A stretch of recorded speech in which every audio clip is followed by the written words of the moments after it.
Thank you and welcome back to Race Industry Week 2023.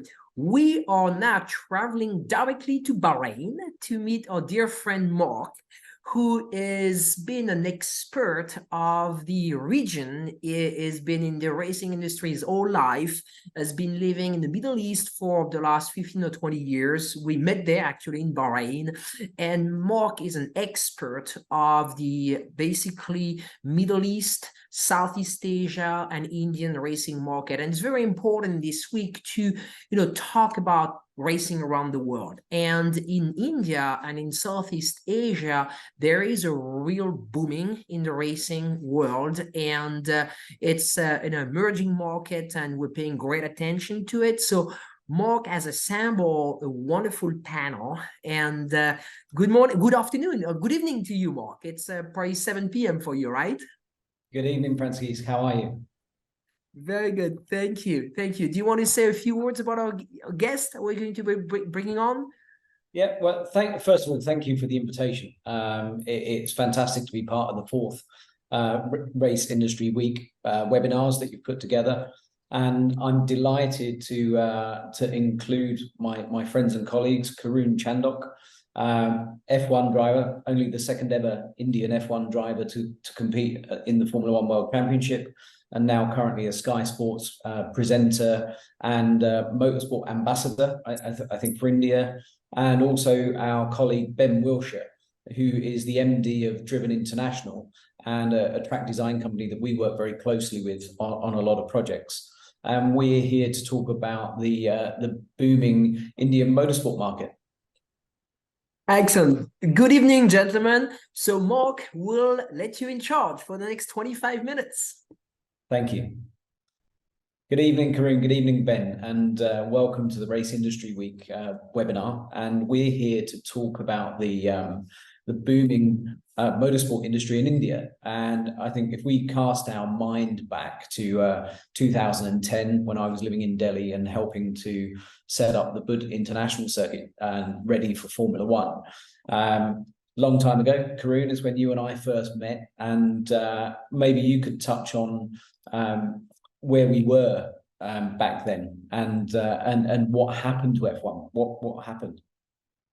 Yeah, sure. I mean, I think we spent a period of time, my father and I, working with Bernie Ecclestone and Formula One management from sort of 2003-4 onwards.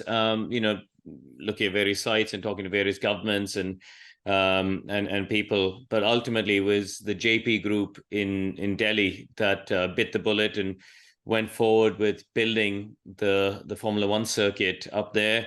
They dragged Mark in from Bahrain at the time to come and oversee the whole construction and look after the project. And we were all there. You can see the picture on the top left. That's during one of my early, or sort of actually probably one of the late site visits. It's got tarmac on the track there, but we were there from really seeing the entire process unfold when it was a piece of dirt. And at that stage, India had only one really proper permanent international spec circuit, which was down in Chennai.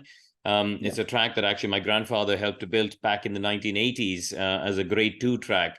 But this was going to be India's first, not just grade 1 for cars, but also obviously A grade for motorbikes as well. And so we had the Grand Prix finally come to India in 2011. We had 3 races run there. And they were, good, solid events. We had over 100,000 people at the first race. And then the number sort of settled around the mid to high 60s, which is still a decent number to get at a Formula One Grand Prix. But it was a private enterprise. It was a race that was fully funded by the JP group. They were taking on the rights fees, which was, as most people know, is in the high 30s in terms of millions. You've got the operational cost of another 10, 12, 15, so it's probably a 50 million annual outlay for them on top of the capex. The circuit, which is no mean undertaking in itself.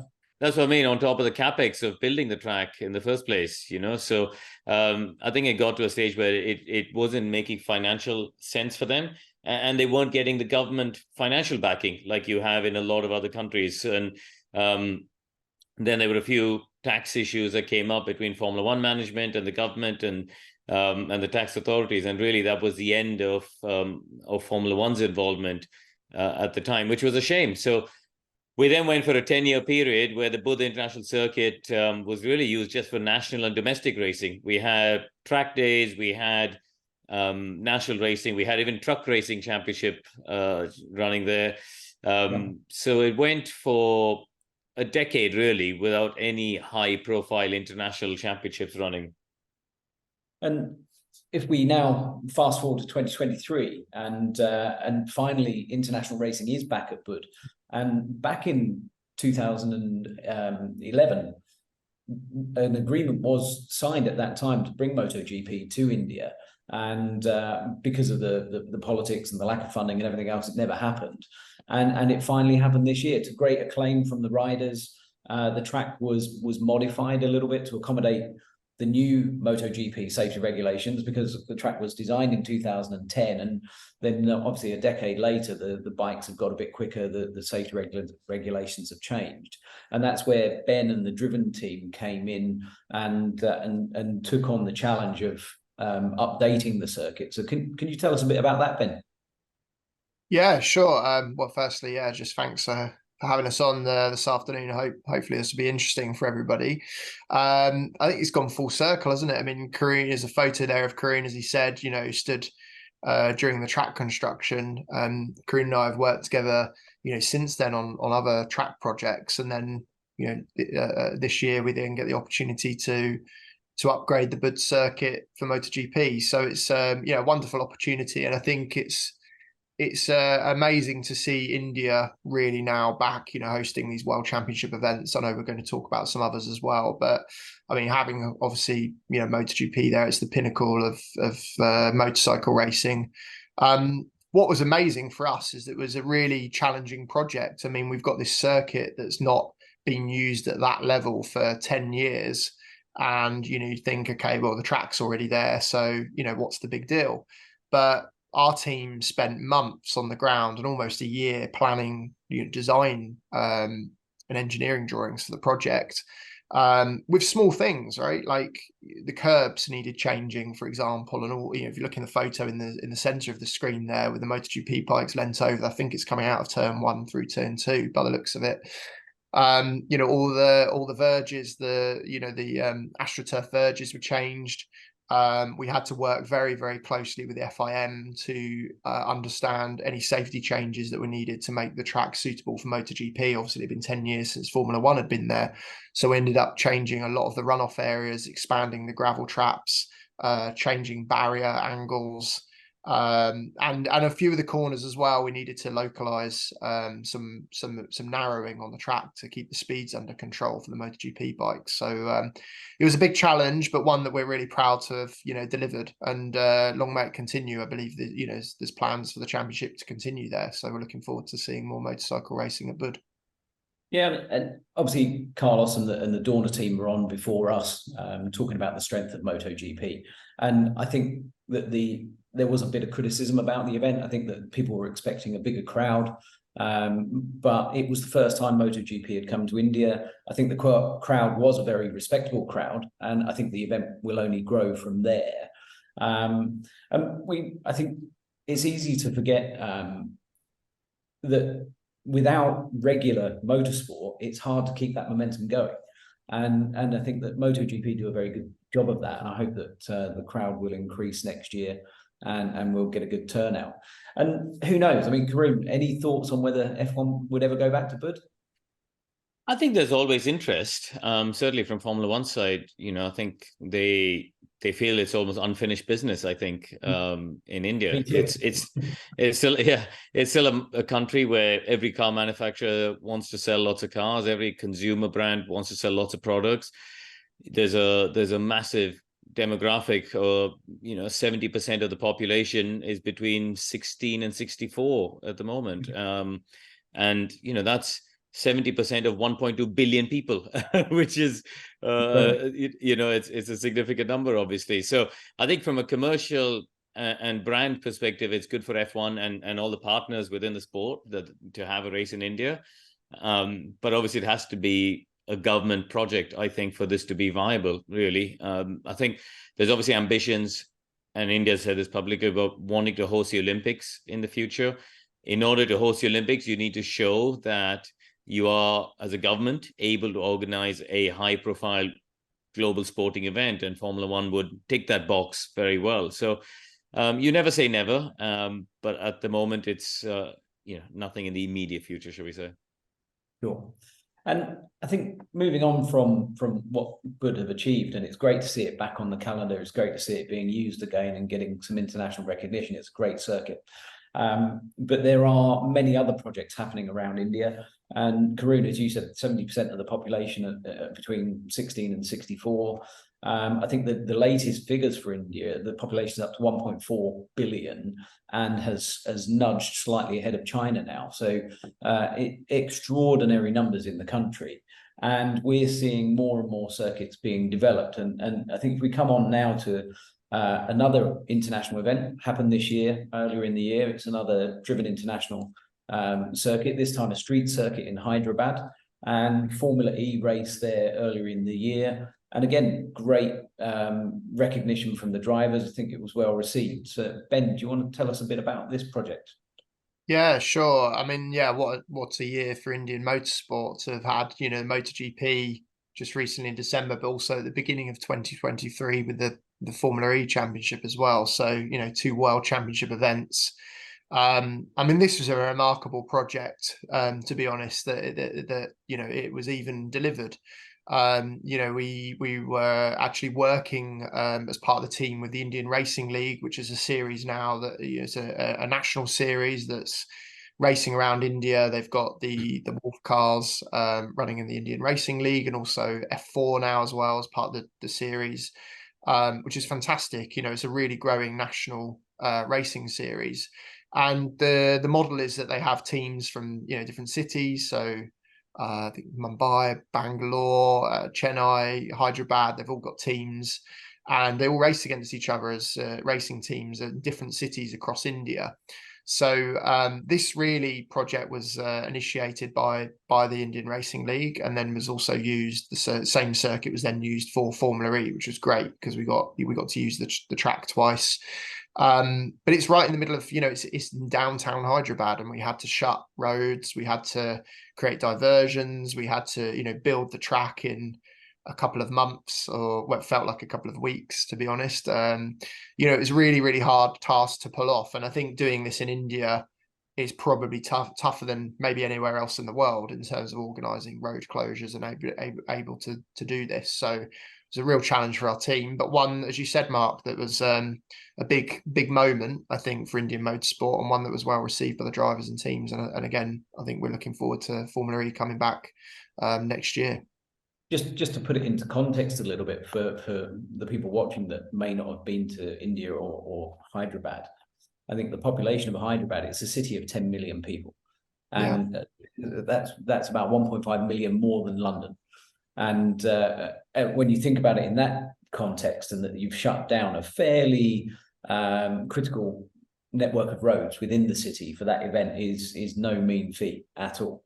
And I think, Mark, the reason why this event worked is because it was government backed, unlike the Formula One Grand Prix. The local state government and the chief minister of the state is a very impressive, progressive character, really. I think they, as a government, I should say, they got fully behind the project. To the point at which they were, the chief minister himself was calling cricketers and Bollywood stars to come to the event and add a bit of color to the event, and really got proactively behind the road closures and all of the disruption to the city, because they recognized the upside. They organized the timing of the event was at the same time as an electric mobility conference that was going on in the city, so obviously tying in with Formula E, and that again was all foresight from the government. And it just underlines how and why in a country like India, unless you have either the central or the local state government behind a project, it's very difficult to keep it going on an ongoing basis. Sure. And I don't know about anybody else, but I thought it was the most exciting Formula E race of the season. I thought the track layout was superb, and the amount of overtaking. And Formula E is going from strength to strength, and creating some great content for the fans.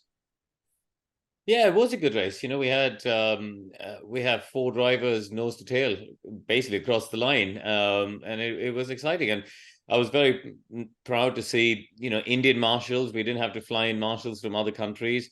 We had a car with the Porsche of Pascal Wehrlein, had quite a big crash on the Friday. The track got cleared and, you know, car recovered, driver taken to the medical center, everything done and dusted within, I think it was 8-9 minutes for quite a big accident and recovery. So I think on the whole, it all went well. And, you know, I think we're all looking forward to going back again in February next year. You know, Ben and his team have got a few modifications to the track, obviously. And this is one of the challenges of a street circuit is the infrastructure has changed. You know, they've got different government buildings and monuments and things like that have popped up in the last year. So we can't quite have the same track as we did last year. But that's part of the challenge of doing street races. And, you know, I think we see it everywhere. And we saw it in Singapore this year, even with the Grand Prix. You know, they had to change a part of the layout with a section around the marina. So it's one of the interesting things with racing on street circuits. Yeah, I think going back to your point about the marshals, it's easy sometimes to forget how important the volunteers are for motorsport, and that without them, our sport doesn't function. And having marshals and fire marshals, recovery teams, and everybody that are capable of managing an international event is absolutely critical. And that's something that's hard to do when you don't have the infrastructure or the calendar of events. So hats off to the FMSCI team and everybody that worked hard to train those marshals and develop those teams. And as you say, deal with I think it was Pascal's accident so efficiently. Moving on from the Hyderabad street circuit, Hyderabad's fairly central in India. Buddh is a bit further north. We've got another interesting street circuit coming up. Again, something that Ben can tell us a little bit about. And this is Formula 4 street circuit. So Ben, can you talk us through this? Yeah, so I mean, I think off the back of Hyderabad, with the popularity of, and also the popularity of city racing now, you know, this new circuit has popped up, and it's an amazing opportunity again to get, you know, fans close to racing. And I was going to say, like, the thing that we really saw in Hyderabad that made me the most proud, you mentioned the marshals and the officials, which was fantastic. And I think the thing that I really noticed was, being at the event, was the amount of families and kids that were seeing racing cars for the first time ever, that would never have had that opportunity. You know, it was incredible. So we were really proud to have been involved in that, and we're hoping to see the same again in Chennai. Our team are actually on the ground right now, so you know, we've been speaking to them today. They're you know, furiously building the track. We've had to shut roads again, and you know, get all the barriers in place, do some resurfacing work. But this is a longer circuit than Chennai. We're over 3.5 kilometers compared to Hyderabad. Sorry, we're at 3.5 kilometers instead of 2.8. Bit of a quicker track, but the roads there are really good. I mean, it's almost primed for a street race. It runs around sort of Fort Island. There's a bridge section. We've got some nice S's, but nice wide roadways there ready to use. So the race will be on the 9th and 10th of December, so not far away. So anyone watching, they want to tune in some exciting motorsport in India, then yeah, Indian Racing League will be happening that weekend. So watch this space. But yeah, it's exciting to see it going to another city for sure. I think the work the Indian Racing League is doing is fantastic. Developing young drivers, because this isn't about drivers necessarily coming from all different parts of the world. There's a lot of young Indians racing here. There's a lot of young Indians racing around the world now. That's not something we've really touched upon in our presentation. But Karun, maybe you could give us a bit of insight into some of the up and coming young Indian drivers that are competing out there. I think there's drivers, you know, in dotted about, aren't they, in various championships. You've got a couple of them who are doing Formula 2 recently.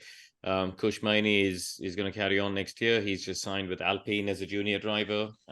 You've got some kids in F4 at the moment who are racing in the British Championship and also in various European championships. And I think it'll be interesting to see as the Indian F4 championship, carries on. They've only had, I think, one race weekend so far, and they had 10 or 12 cars on the grid. So predominantly, I think, with homegrown talent, and how many of those kids in time are able to make the progression up the single seater pyramid will be interesting to see. As we sit here, we've only ever had two of us race in Formula One, and only two of us ever race at Le Mans, for example, and only two of us race in Formula E. As the 3 world championships of the sport, and that's a pretty exclusive club out of, as you said, Mark, 1.3 billion people. So yeah, I think we need a catalyst, and I think having more tracks and creating the access will help. I think, I grew up in Chennai, and I was able to therefore start racing and driving at a young age, because at the time, the only racetrack in the country was in Chennai, and I was able to get in the car and go an hour down the road and drive around. And a lot of kids in other parts of the country weren't able to do that. Whereas in time now, we're building more and more circuits in different corners of the country. And I think that will just help to create a bit more of a racing culture. Yeah, and as you say, I think there are young Indian drivers that are competing around the world, because at the moment those domestic championships don't satisfy the need that they have. That there aren't the tracks there.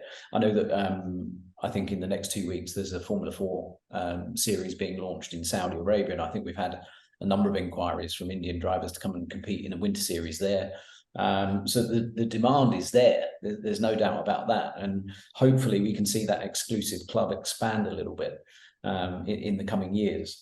And I think that we can now move on to our final track. And Ben, you can talk to us about this, but this is a track that's close to both of your hearts. Madras International Circuit down in the southeast there. Actually, Karun, you tell us a little bit about Madras first as a whole property, and then Ben, talk to us about the go-kart tracks. I'm conscious that we're running out of time. Yeah, so just briefly, as I think I mentioned before, this was the original racetrack was the first permanent circuit built in India by my grandfather and his team of people. Then they formed a club and went out, raised the money, borrowed the money, and slowly over time bought pockets of land over a decade, ended up and built the circuit. Very different to these days. They did the circuit designed by hand, unlike Ben and his team, and went, one person was dispatched to FISA in Paris to homologate it back in the 80s. So it's been the home really of Indian domestic racing. Chennai as a city, or Madras as it was called before, is one of the automotive hubs of the country. You've got manufacturers, automotive manufacturers, but suppliers, tire companies, people like Bosch, all of them have got their factories around there. Royal Enfield for the bikes and people like that as well. So it's a circuit that at the moment in recent years, okay, let's forget COVID, but apart from that, it's been regularly used over 300 days a year, which is quite amazing when you think of racetracks around the world. It's probably one of the highest in terms of usage. It's a very busy circuit, but despite opening in 1990, we never had a kart track there. So it's been 33 years, and we finally decided it's time to bite the bullet and commit some investment into building India's first CIK international kart circuit. And so Ben and the team have been on the ground, and I worked with them on the design. And as you can see, the guys were out there with construction, and hopefully it'll be up and running early next year. Fantastic. And Ben, do you want to just give us a little bit of some of the statistics about the track? And we've got a few minutes left. Sure. Yeah. I mean, this is, as Karun said, kart circuits sits alongside the main racetrack. And just going back to what we've been talking about with, the street races and bringing new audiences into motorsport, having a karting circuit here is a great way of getting, new families involved, kids involved. this kart circuit, much like the main circuit, we expect to be used over 300 days a year as well. It will be used for leisure use, electric karting. They'll have the ability to host CIK races as well. The track is 1.1 kilometers in length, a good length circuit. It can be split into multiple configurations, and you, Mark, know that that's really important from a kind of commercial and sustainability perspective longer term. So yeah, really exciting. And it's the way that the track is positioned. The buildings there will have great viewing over the whole of the track. We'll have viewing over the main circuit as well. We've had the track in the simulator, which Karun and I have both driven. So I think it's going to be really exciting and a real landmark again for Indian motorsport. So, you know, what we've been talking about with the first Motorcycle World Championship, the first Formula E race coming to India. We spoke about the street circuits, which I should have mentioned. Chennai will be the first night race as well in India, which I didn't mention. So that's quite exciting. And now the first international kart circuit. So it's been an amazing, you know, opportunity for us to get involved, and feel very privileged to be able to work with some amazing people over there, which have got such great attitude to building motorsport in India. So we're excited to see it continuing, and you know, there's other tracks coming. Ben, I think we do have one more track on our list that we're going to, which is Chandhok on the west coast there. So if you could give us a quick oversight. Sure. This is under construction. It's a driven designed circuit, and just quickly talk us through this before we draw our session to an end. Yeah, I mean, well, you can see we've been quite busy in India, and my passport stamps with the India stamp on it is quickly filling up. We're spending more and more time there, which is good because I love the people and food. But yeah, this is a project that again, Karun and I actually worked on together and designing, and it's the most amazing location, a former stud farm. So it's a private project, and we're converting what was a horse race training grounds into a car race training grounds. So this will become a facility with a different type of horsepower, 3.1 kilometer track, but mainly targeted at people that want to just come and enjoy driving with their cars, store their cars there, have a more social environment, much like you see in the US with a lot of the country clubs. So again, a real different type of track, but a permanent one this time, and based over in Pune. Yeah, and I think one of the things, just to quickly finish up, is, you know, we work together. The reason I got involved with working with Ben is from a driver's perspective. You know, I've had the benefit of driving or racing on 88 different tracks around the world so far. So to be able to offer that perspective on what might work, but might not work, what needs changing. And we do a lot of simulation. You know, I've got a simulator in my office. Ben and his team, you know, design the track. We've got a great team of people now who can convert the CAD drawings into the simulator models for us to test on track within a 2-day period. And yeah, so in fact, I've got another one for North America to get onto this evening, Ben, haven't I? Yeah, fantastic. I was going to mention that. The simulators can't be underestimated, and it's something that clients are finding amazing because they get to drive the track before it's been built, so they can pound the track and understand how it is, and work with you guys to tweak the design how they wish. And it's an incredible tool. But we're almost out of time, and I can see that our colleagues in the US have come back online now. So Francisque, how are we doing? Well, thank you very much. You know, great session.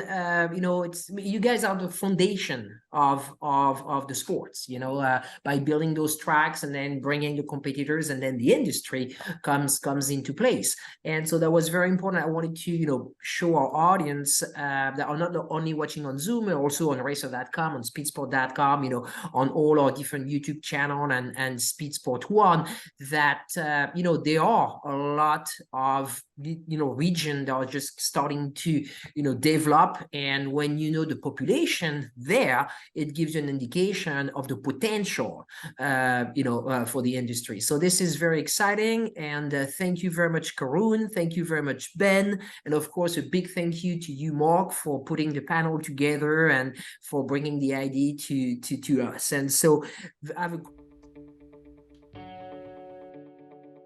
Registering on ePartrade is easy. To start, click on the Join for Free button on the homepage. First, search your company to see if it's already in our database. If you see your company on the list, click on it to select it. Then, choose Claim Company if you are one of the decision makers, an owner, marketing person, or main company contact. Or choose Join Company if you are an employee, and press Continue. If you couldn't find your company in our database, select Register a New Company. On the following page, fill out your name, email, phone number, job title, and choose a secure password. If you chose Register a New Company, you'll need to choose your business type. Select Supplier if you're looking to display products or services and connect with buyers. Choose Racing Business if you're looking to source new parts and connect with suppliers. Choose Race Team if you own or are a member of a professional race team. Then, enter your company name. Please provide a website, Facebook page, or LinkedIn if you have one, and choose to either claim or join the company. You can view and agree to our terms of use here. If you'd like to receive our weekly newsletter, choose Accept. Finally, click Register Now and your registration will be submitted for approval. An email will be sent to your inbox. Please confirm your email address and you will be approved shortly. Welcome to eParTrade.